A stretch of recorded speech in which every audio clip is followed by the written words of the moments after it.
Sir, ಇವತ್ತು ಸಂಸತ್ನಿಂದ ಮತ್ತೆ 46 ಸಂಸದರನ್ನ ಅಮಾನತು ಮಾಡಲಾಗಿದೆ. ಒಟ್ಟು 136 ಸಂಸದರನ್ನ 141 ಸಂಸದರನ್ನ ಇದು ಪ್ರಜಾಪ್ರಭುತ್ವ ವಿರೋಧಿ ಕ್ರಮ. ಸಂಸತ್ತಿನ ಇತಿಹಾಸದಲ್ಲಿ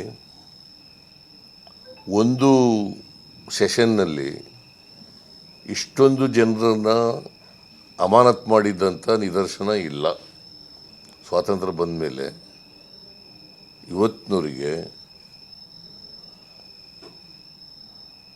ಇಷ್ಟೊಂದು ಸದಸ್ಯರು 46 + 92 ಇವತ್ತು 46 ಜನ ಮಾಡಿದ್ರ ಪ್ಲಸ್ 92 ಎಷ್ಟು ಜನ ಆದರು? 141.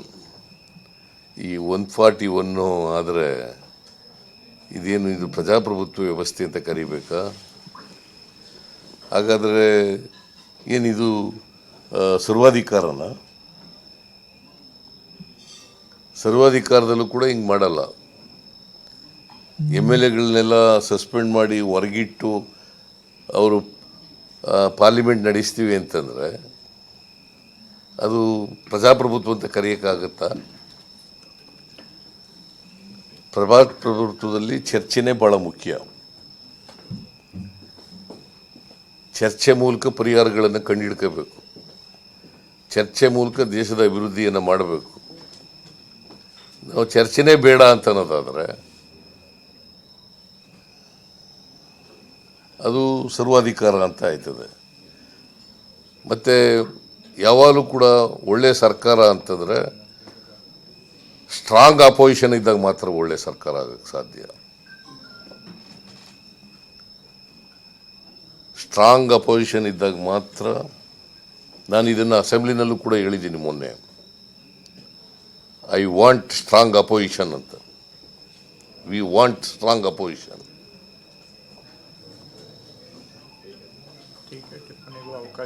ಯಾಕೆಂದರೆ ಸರ್ಕಾರದ ತಪ್ಪುಗಳನ್ನು ಹೇಳ್ತಕ್ಕಂಥ ಆರೋಗ್ಯಪೂರ್ಣವಾದಂಥ ಚರ್ಚೆ ಆಗಬೇಕು.